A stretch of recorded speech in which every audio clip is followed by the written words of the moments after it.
이 시간 말씀을 같이 보도록 하겠습니다. 마가복음 16장 15절입니다. 오늘 말씀은 마가복음 16장 15절입니다. 신약성경 85쪽입니다.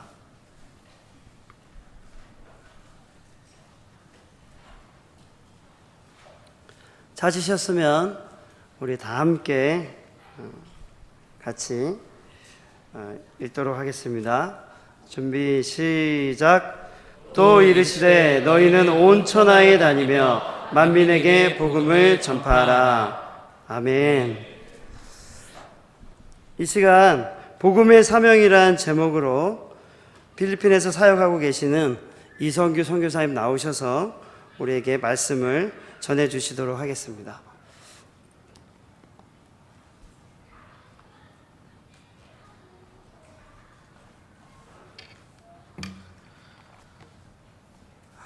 반갑습니다.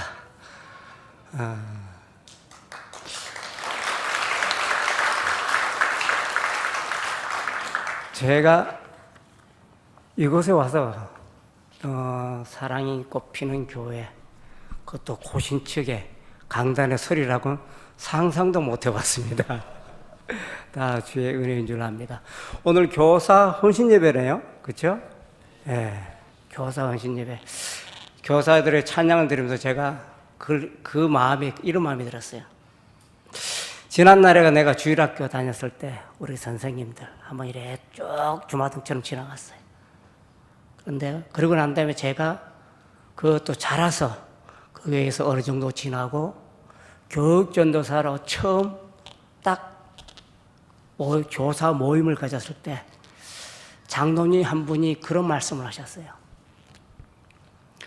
저를 가르쳤던 장로님이셨어요. 제가 한 교회에서 신앙생활을 하고 지금까지 그 교회에 적을 두고 있어요. 그 장로님이 제가 첫 모임에서 이런 말씀하셨어요. 지금 이전도사가 설교를 한들 우리만큼 하겠나? 기도를 한들 우리만큼 하겠나? 그러나 이제는 교육자로 세워졌다. 그러니 어떠한 말을 하든지 간에 이제 순종하면서 앞으로 이 주일학교를 이끌어 나갈 수 있도록 잘 보좌해라 그랬어요. 그러시면서 하신 말씀이 이 말씀이셨어요. 그 어떤 것도 사랑 이외에는 더 좋은 것이 없다. 우리가 이 전도사를 대할 때 사랑으로 대해주어라. 그러면은 그 사랑이 이 전도사를 통해서 우리 아이들에게 그 사랑이 흘러갈 것이라 라고 그렇게 말씀하셨어요. 두 번째로 우리 이 선생님이 간증을 했어요. 콩 심은 데 콩 나고 팥 심은 데 팥 난다 그랬어요. 그렇죠? 맞아요. 콩 심은 데 콩 나고 팥 심은 데 팥이 나는 게 이치입니다. 여러분들 교사 선생님들이 아이들에게 해야 될 것은 사랑이에요. 말씀과 함께 사랑이에요. 그 애들이 아무것도 안 보는 것 같죠? 다 보고 있어요. 선생님이 어떻게 하는 행동까지 다 보고 있어요. 하루에 머리를 몇 번 넘기나까지 다 파고 있는 것이 바로 학생들이에요. 그렇기 때문에 그 학생들을 여러분들이 그 생명들을 책임지기 위해서 하나님께서 세워주셨어요.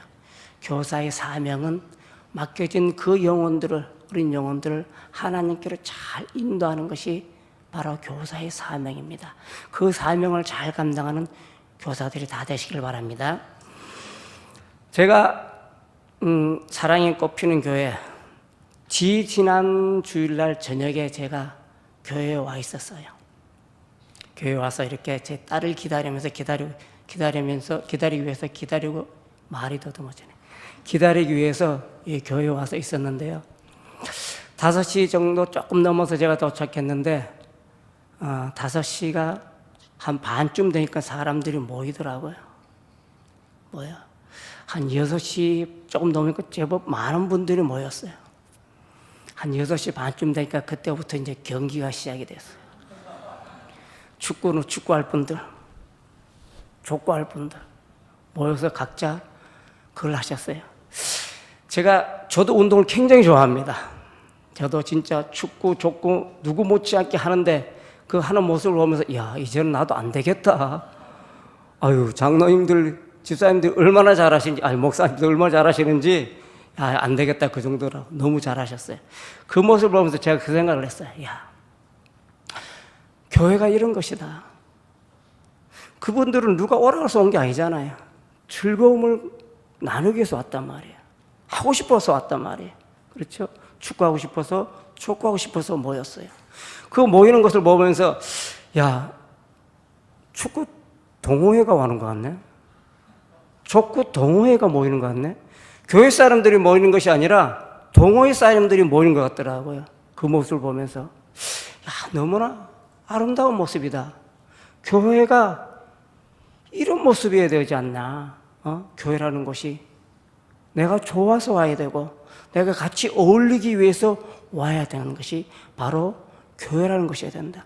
신앙생활도 마찬가지잖아요. 내가 좋아서 와야 되고 내가 기뻐서 와야 되고 그래야 되는 것이 이 동호회로 모이는 것처럼 축구와 족구를 통해서 사람들이 모였던 것처럼 세상 사람들이 오고 싶어하는 것, 그 부류에 끼고 싶어하는 것, 그런 교회가 바로 아름다운 교회가 되지 않겠나라는 생각을 해봅니다. 제가 딸에게 물어봤어요. 야, 교회 갈 때 어떻게 가냐? 태워주러 오는 친구가 있어. 그래? 그 모습을 보면서 제가 그런 생각을 했어요. 야, 아름다운 모습이다. 저도 지지난주에 교회 올 때 친구의 도움을 받고 같이 차를 타고 왔어요. 그런데 여기저기 들리면서 다른 친구들도 태워오더라고요. 그게 뭐예요?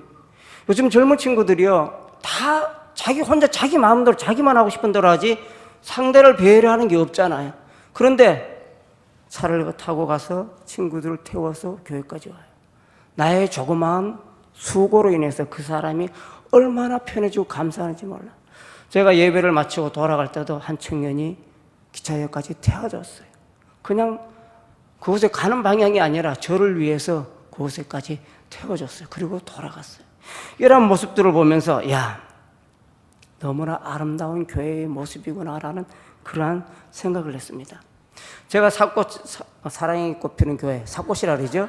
삭꽃을 오기 위해서 이렇게 오다 보면서 그 생각을 했어요. 야, 교회가 이상한 곳에 세워졌네?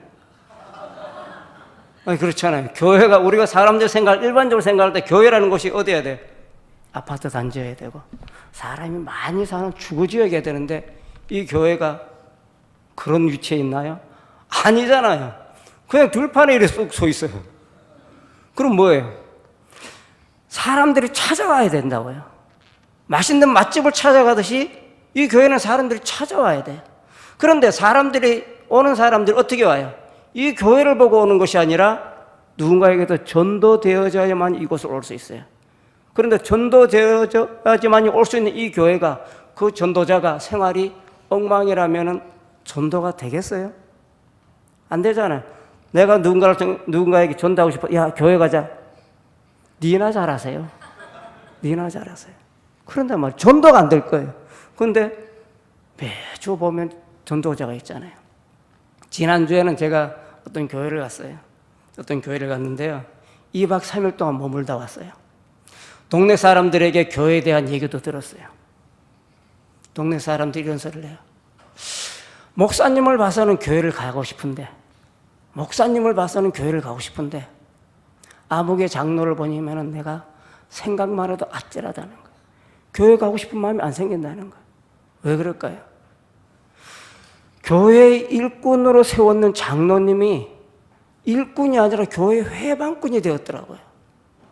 그러니까는 교회는 가고 싶은데, 정말 교회는 가고 싶고, 목사님 봐서는 교회는 가고 싶은데, 저 장로님 가정을 보고 저 장로님의 행실을 봐서는 교회 갈 수 없다는 것이었어요.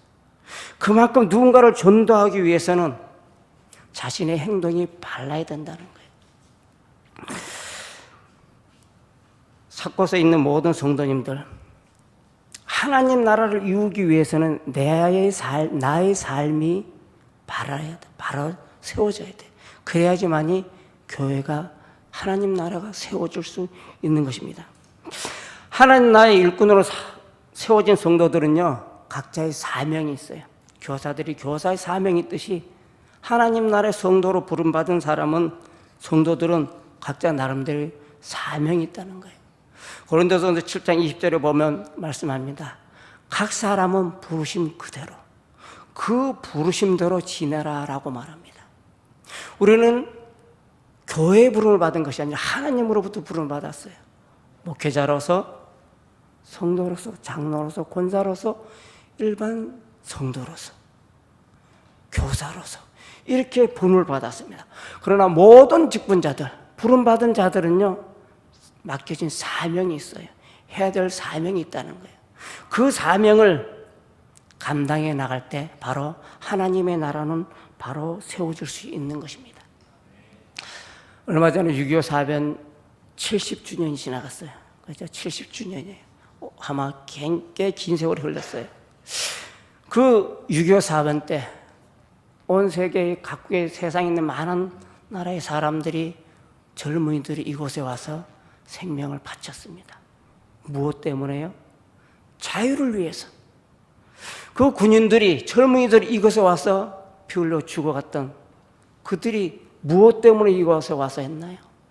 자유를 위해서. 그 군인들이 받은 사명은 자유를 지키라는 사명이 있었기 때문에 그들은 이곳에 와서 피를 흘리고 희생을 당했던 겁니다.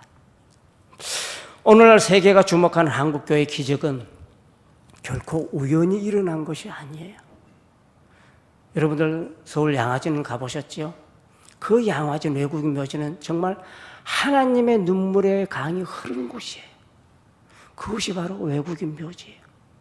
저는 마음이 굉장히 힘들 때마다 한 번씩 그곳을 방문합니다.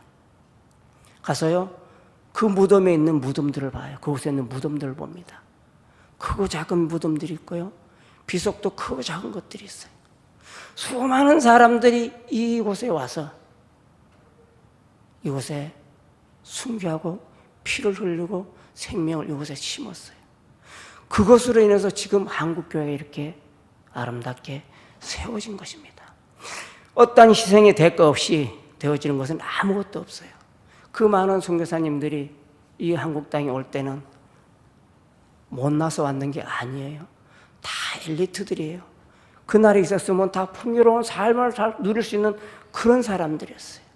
그리고 그들이 태어나서 자랐던 그 문화, 몸에 익숙해진 그 문화를 버리고 타 문화로 꾼으로 이곳에 와서 생명을 바치고 그들이 이곳에 젊음을 바쳤기 때문에 지금의 한국교회가 있는 것입니다. 그들이 무엇 때문에요? 하나님께 부름받은 그 부름받음 속에 있는 사명 때문에 그러한 일을 감당했던 것입니다. 여러분들에게 제가 질문 하나 드려볼게요. 선교를 꼭 해야 되나요? 속으로 한번 대답해 보세요. 선교를 해야 될까요? 해야 된다는 분도 있을 거예요. 꼭 해야 된다. 왜? 그것은 하나님의 명령이기 때문에 해야 된다. 그런 분도 있지만 해도 되고 안 해도 된다는 그런 분도 있을 거예요.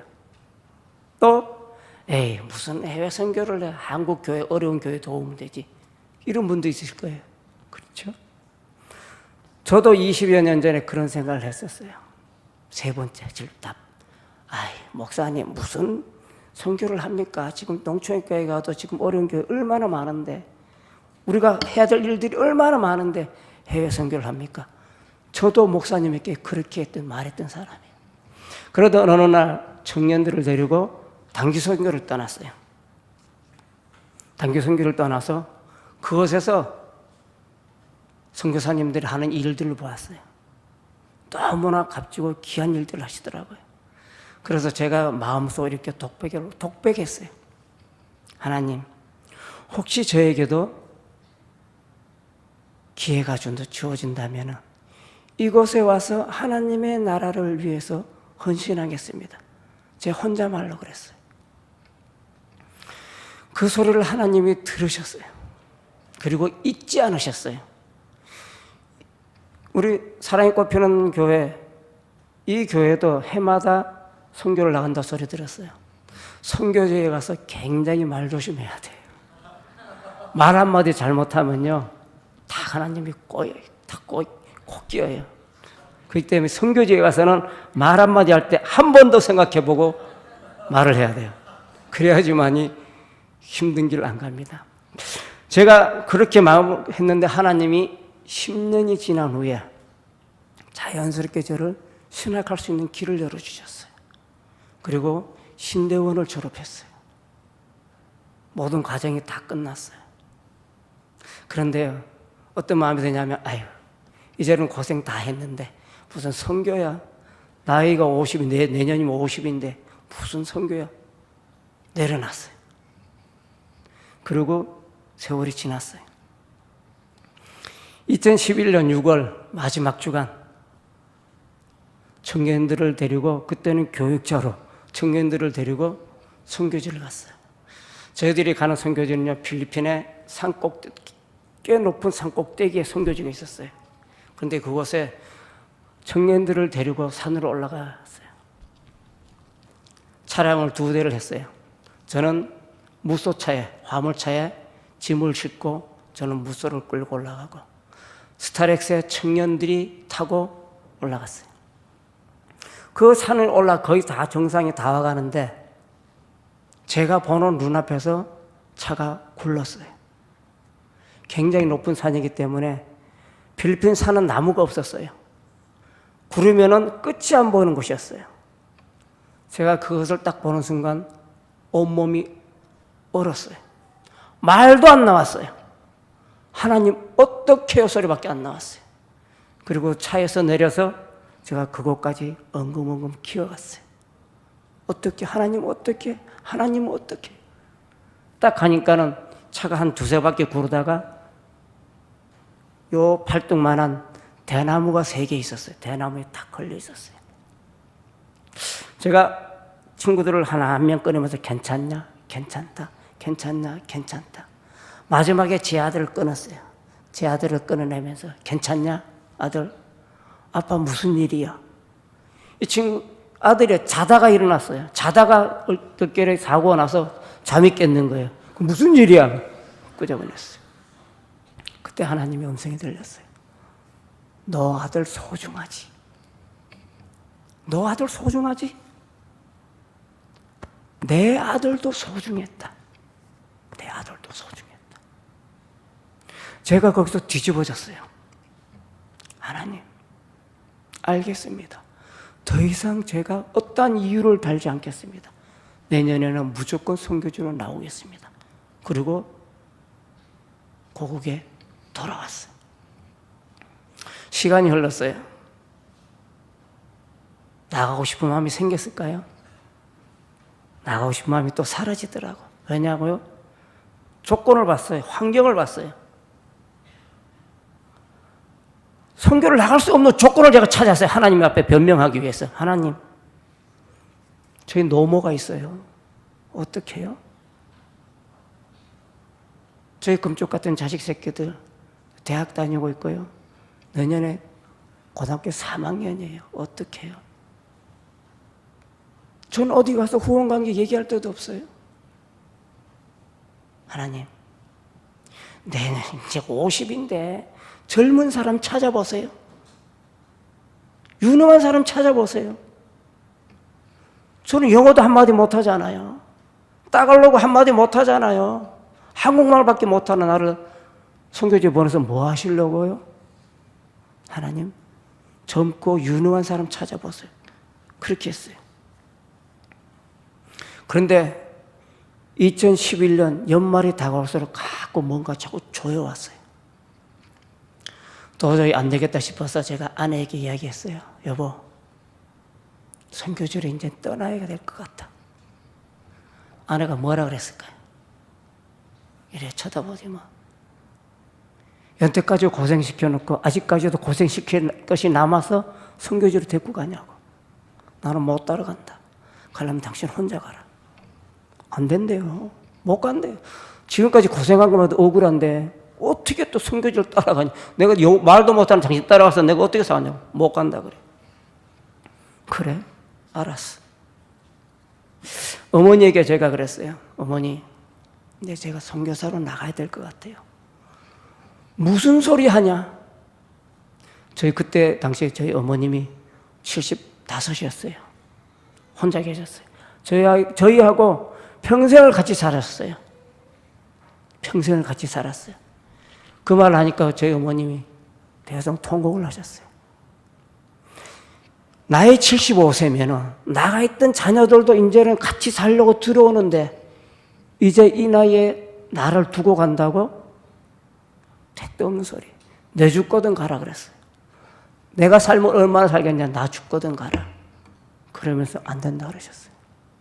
저희 장인어른이 목회를 하셨는데 은퇴를 하시고 마사이 근처에 와 살겠다고 저희 동네로 이사를 오셨어요. 장인어른에게 얘기했어요. 아버님, 이제는 선교사로 나가야 될 것 같아요. 아무 말씀 안 하시고 눈물만 뚝뚝 흘리셨어요.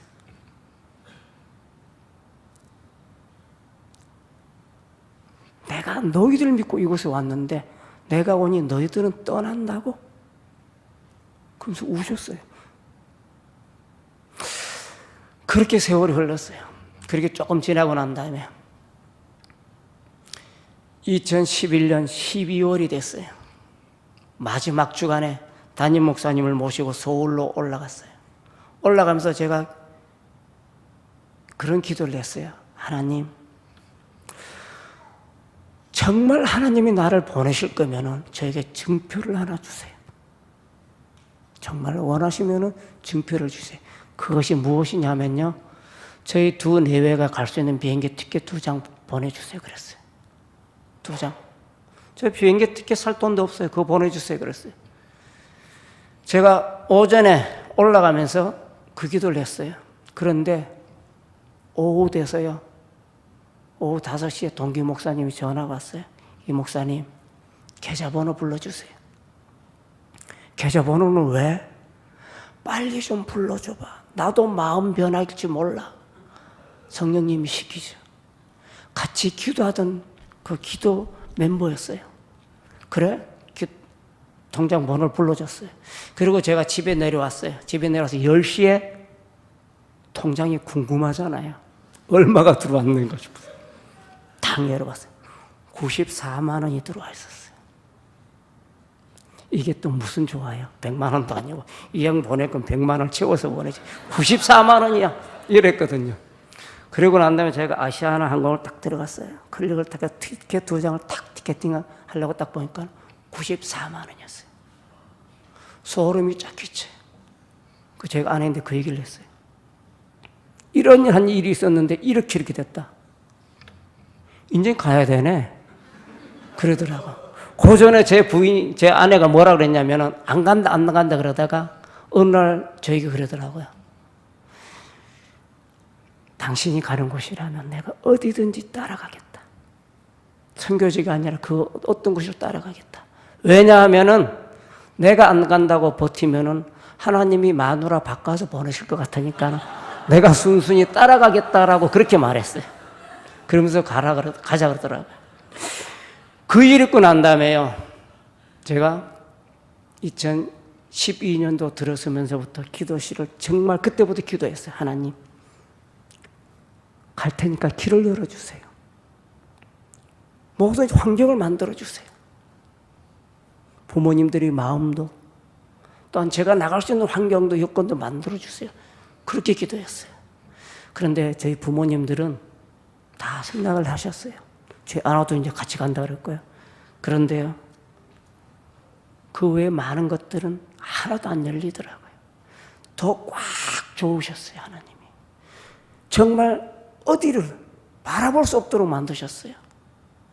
하나님만 바라보도록 하셨어요. 후원교회? 아니요, 없었어요. 그동안에 제가 자라서 신앙생활했던 교회예요. 장로님들 같이 어려서부터 같이 커 자라났던 장로님들이에요. 형님 동생 하는 분들이에요. 그런 분들인데도 다 도와줄 수 없다 그랬어요. 다 막으시더라고요. 정말 가깝게 지내는 한 사람 한 사람까지도 다 막으셨어요. 그러고 난 다음에 저를 보내셨더라고요. 제가 2012년 4월 2일 날 월요일 날 필리핀에서 떠났어요. 근데 그 전주에 장로님들이 모여서 회의를 했어요. 임시당회를 열었어요. 자가 그냥 간다는데 어떡하냐. 자가 그냥 간다는데, 후원교회도 없이 그냥 간다는데 어떡하냐. 그래도 가서 굶어 죽으면 우리 교회 망신이다. 그래서 우리 교회에서 그래도 굶어 죽지 않도록 해주자 그러면서 임시당회를 열어서 그렇게 후원을 해주셨어요. 그래서 그 후원복금 갖고 나갔어요. 제가 아내를요, 해외여행을 처음 시켜줬어요. 제가 그랬어요. 야, 해외여행 가자. 그러면서 데리고 갔는 것이 첫 해외여행이 선교지로 데려갔어요. 필리핀을 처음 데려갔어요. 지금도 그 첫 번째 내렸던 그때의 그 모습을요, 아내는 너무 충격적이어서 지금도 얘기합니다. 음침한 그 불빛에, 그 더운 열기에, 그걸 요즘도 자주 얘기를 해요. 그렇게 해서 저희들이 4월 2일 날 필리핀 땅을 처음 밟았어요. 그러고 난 다음에 필리핀 여러 지역을 다녔어요. 선교지를 찾으러 다녔습니다. 한 보름간을 다녔어요. 찾다가 제일 좋은 곳을 찾았어요. 우리가 생각하기 제일 좋은 것. 한국 사람들이 많이 모여있는 코리아타운이 있는 곳. 그곳으로 저희들이 갈 준비를 다 해갖고 탁 준비를 했고 이삿짐을 다 써갖고 라면 박스 5개 들고 가려고 탁 했어요. 근데 하나님이 탁 막으셨어요. 어디 가냐? 예. 저기 클락으로 갑니다. 거기 가면요, 한국 선교사님도 많고요, 도움받을 선교사님도 많고요, 코리아타운이 있기 때문에 우리들 어려울 거 없어요. 그곳으로 가려고 합니다. 하나님이 딱 막으시더라고요. 광야로 가라. 하나님, 광야로 가라. 제가 그랬어요. 하나님, 저희는 지금 여기가 광야예요. 지금 이곳이 저희가 있는 광야예요. 그런데 무슨 광야로 가요? 하나님이 다시 그런 음성을 주셨어요. 아무도 없는 곳으로, 나만 바라볼 수 있는 곳으로 가라 그랬어요. 나만 바라볼 수 있는. 그래서 제가 간 곳이 지금 도착했는 곳이 까바나뚜안이라는 곳이에요. 들어보지도 못했고 가보지도 않았던 까바나뚜안. 그곳을 가게 된 이유가 하나님이 광야로 가라 그래서 찾아봤어요. 한국 선교사가 아무도 없는 곳, 한국 사람이 아무도 없는 곳, 그곳을 찾다가 까바나뚜안을 갔습니다. 무작정 그곳에 갔어요. 새벽 1시 30분에 저희들이 도착을 했어요. 그 전에 한번 주인을 만난 적이 있었어요. 그리고 가서 집을 달라니까 안 된대. 한국 사람은 살 수가 없으니 집을 줄 수 없다 그래. 저희들이 사정을 했어요. 집 좀 달라고, 세를 달라고. 그래서 거기서 세를 얻어서 짐을 풀었어요. 타일바닥이에요. 타일바닥에 짐을 풀고 라면 박스를 뜯어서 그것을 깔고 두 내외가 들어놓았어요. 천장을 보고. 저는 그때 들어놓아서 일주일간을 들어누워 있었어요. 하나님, 어떻게 살아갑니까? 제가 무엇을 해야 되는 것은 둘째고요. 어떻게 살아갑니까? 라고 제가 울면서 일주일 동안 먹지도 않고 울면서 그렇게 있었어요. 하나님, 어떻게 하면 좋아요? 어떻게 하면 좋아요? 어떻게 살아가요? 왜요? 모든 것이 낯설고 말 한마디 할 수 없는 그 상황에서 어떻게 살아가요? 일주일 되니까 아내가 그래서, 여보, 이제 정신 차려. 당신은 하나님이 보내서 왔지만 나는 당신 따라왔어. 당신 이러고 있으면 나는 어떻게? 그러더라고요. 그 말에 제가 정신이 번쩍 들어서 일주일 만에 일어나서 그때부터 이제 움직이기 시작을 했어요. 영어를 못하니까 따갈로그 선생님을 찾는데, 선생님이라고 그 앞에 있는 대학교 학생들이 찾아왔어요.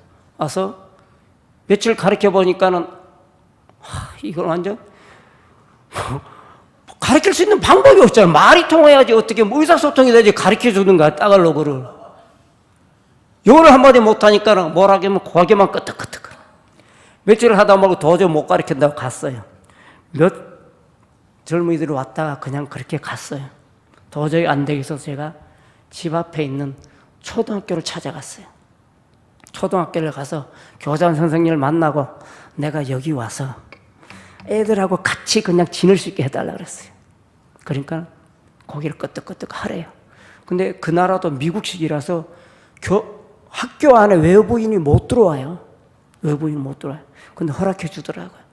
그래서 제가 초등학교 3학년 교실을 찾아갔어요. 3학년 교실을 찾아가서 그곳에 가서 앉았어요. 그 초등학교 3학년들이 얼마나 신기했겠어요. 자기 떨어다니고 머리가 허연 사람, 희끗희끗한 사람이, 그것도 한국 사람이 공부한다고 와서 앉아있으니까 얼마나 기가 막히겠어요. 그리고 앉아있는데, 그것도 교장 선생님이 한국 사람 왔다고 선풍기를 한 개 갖다 주더라고요. 안전뱅이 선풍기. 모가지가 뚝 부러졌어요. 움직이지도 않아, 이라고. 좌우도 안 되고 돌아가요. 그걸 앞에 갖다 주더라고요. 그 선풍기 쐬라고. 바닥은, 세면 바닥이 다 깨졌어요. 칠판 다 빵꾸 나고요. 엉망진창. 그런 데서 생활하게 들어가서 학생들하고 같이 있었어요. 선풍기가 한 개 있으니까요, 학생들이 다 모여들어요. 그 선풍기 있는 대로. 그런데요, 초등학교 3학년 얼마나 활발하게 뛰어놀 나이예요. 애들 자체가 하나의 불덩어리예요. 그 불덩어리가 저 옆을 감싸고 있었어요. 얼마나 더운지요. 아침 7시부터 수업을 해요. 왜 이렇게 일찍 하는지. 저녁 4시까지 해요. 밥 먹는 시간 2시간 있어요. 아침 시간 되면 6시 반 되면 아마 애들이 와요. 미스터리! 학교 가자고. 부르러 와요. 그때 제가 선교사라 목사라고 얘기를 안 했거든요. 그러니까 미스터리로 통했어요. 미스터리! 학교 가자고 와요. 그럼 학교 하다가 또 점심시간 돼서 밥 먹으러 집에 와요. 땀을 하도 흘려갖고 옷을 다 갈아입어요. 그럼 옷을 다 갈아입고 누워서 쉬려고 누워있어요. 다시 또 와요. 미스터리 학교 가자고. 그럼 다시 또 학교 가요. 그렇게 1년을 그들과 함께 생활했어요. 초등학교를 갔어요. 거기서 언어를 배운다고. 그런데 1년 동안 하니까요, 언어가 안 늘어요. 그냥 밥 얻어 먹을 만큼. 그 정도지, 더 이상 언어가 안 늘더라고요. 그렇게 생활하다가 2년 7개월 됐을 때 2014년 11월 마지막 주일날 제가 도저히 안 되겠다 싶어서 예배를 시작을 했어요.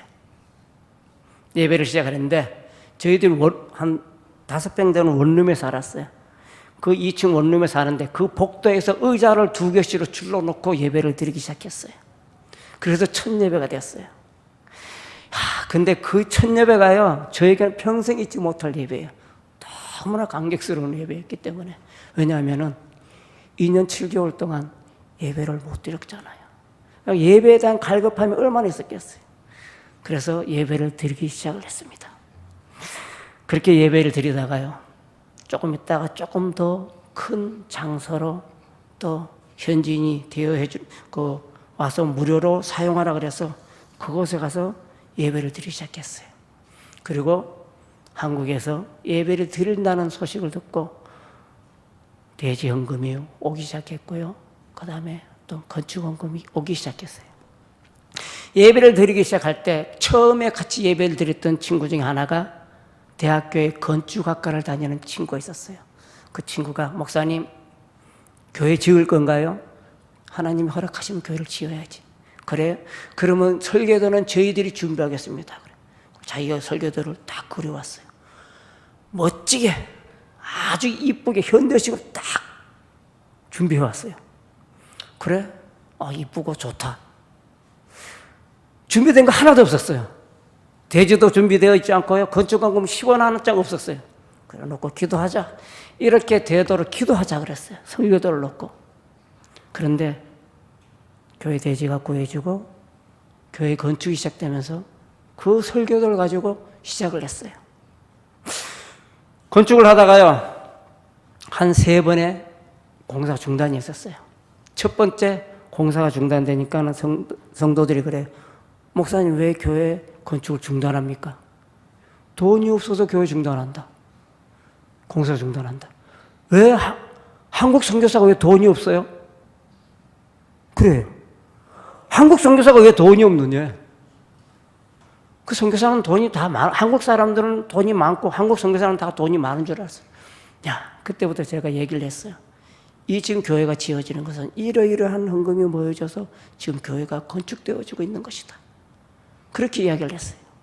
그 건축 헌금 가운데는요, 정말 기가 막힌 사임들이 다 담겨진 건축 헌금들이에요. 평생을요, 보호받고 휴지 주어서 모아놓은 돈을 보내주신 분도 있었어요. 그리고 직장 생활하면서 조금씩 뛰어서 우리가 은퇴하고 난 다음에 선교 여행을 가려고 모았던 선교 그 헌금을 보내주신 분도 있어요. 사랑하는 자녀를 천국에 보내고 장례 비용 남은 걸로 보낸 분도 있었어요.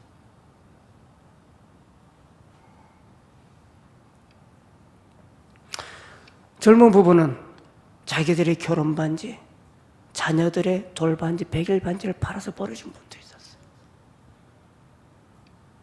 어떤 분은 사업을 망해서 모든 것을 빚잔치를 할 때 그 중에 일부를 띄어서 하나님 앞에 드린다고 보낸 분도 있었어요. 그런 헌금들이 모여져서 예배당이 아름답게, 정말 아름답게 건축되어졌어요.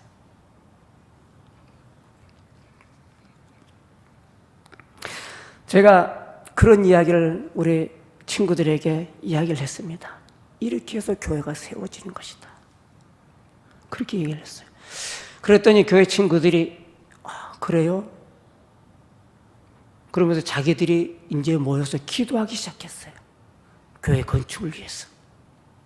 그리고 자기들이 모여서 건축헌금을 우리도 해야겠다고 건축헌금을 담당하기 시작했어요.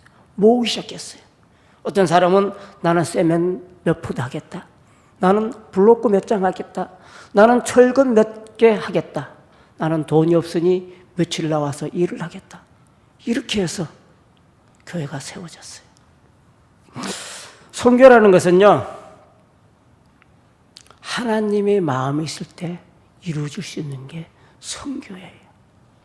내가 어떠한 조건이 갖추어지고 내가 형편이 주어지고 내가 생활이 넉넉해지고 여유가 생기면 할 수 있다? 아니요. 그러면은 평생 할 수 없는 게 선교예요. 75세 내 죽거든 선교 나가라고 그러시던 어머님 아직까지 정정하게 살아 계셔요. 아직까지 그러면 저 선교 못 나갔을 거예요. 제가 하나님 앞에 조건을 내걸었던 게 딸이 지금 대학교 다니고 있고요. 아들이 이제 내년이면 대학교, 내후년이면 대학 가는데 자녀들 대학도 졸업 못했는데 어떻게 해요? 그랬거든요. 그런데요, 아직까지 제 아들 대학교 졸업도 못했어요. 아직까지도 제가 왔을 때는 선교 나갈 수 있는 조건이 안 됐어요.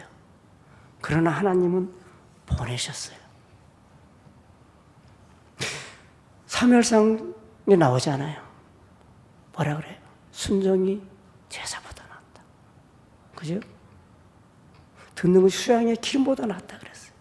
제가 하나님께 그렇게 순종해서 그 선교지를 갔을 때 하나님께서 저보다 먼저 모든 것을 프레임을 짜놓으셨어요.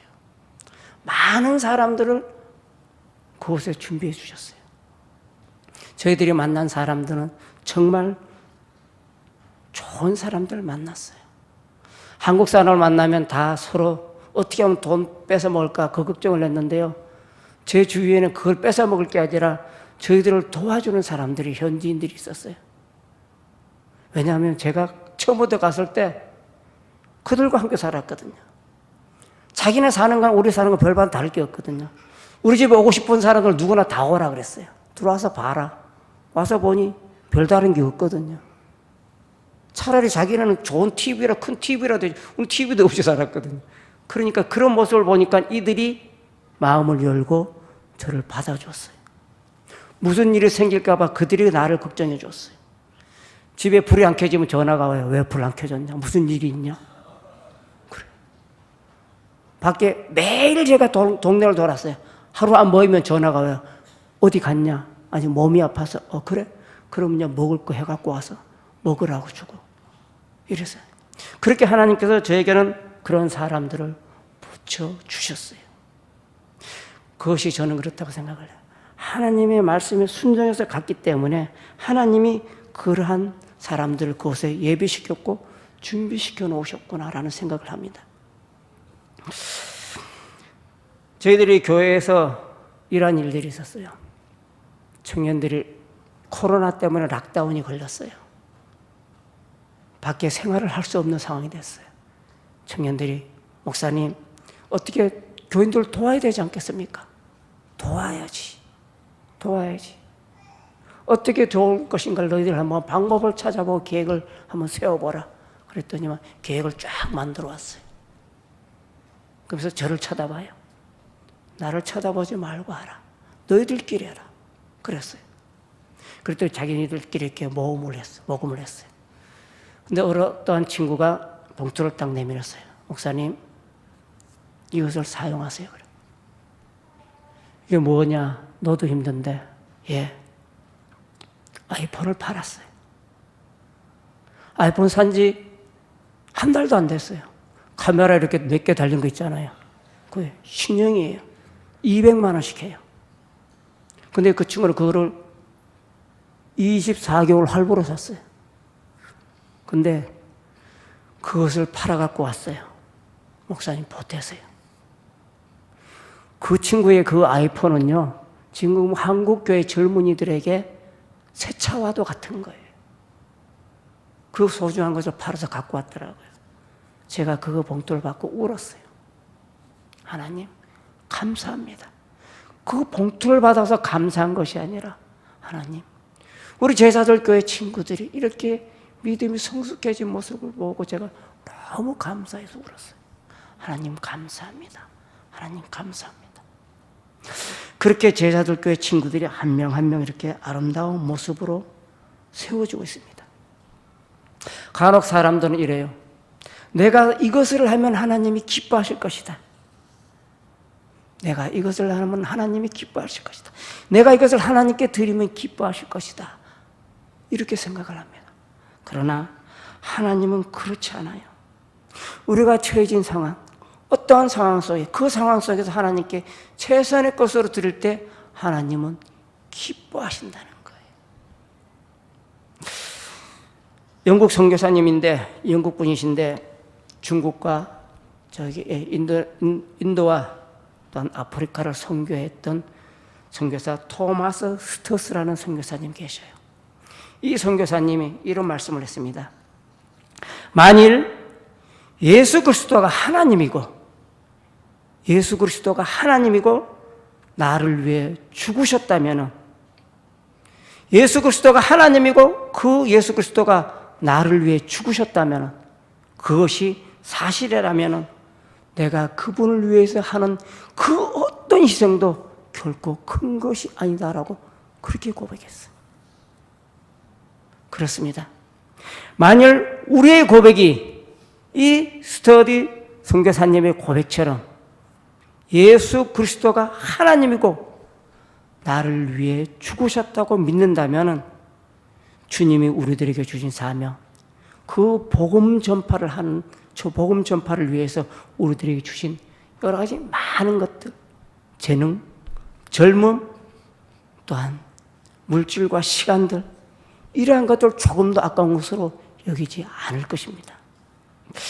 주님으로 부르시는 그날까지 저와 여러분들, 하나님이 맡겨주신 그 사명, 그 사명을 감당하기 위해서는요, 지금 여러분들이 있는 그곳, 삶의 현장, 학교, 가정, 때로는 시집이라든가 처갓집, 그것이 우리들의 삶의 현장이었을 때 그곳에 우리가 하나님으로부터 파송받은 선교사입니다.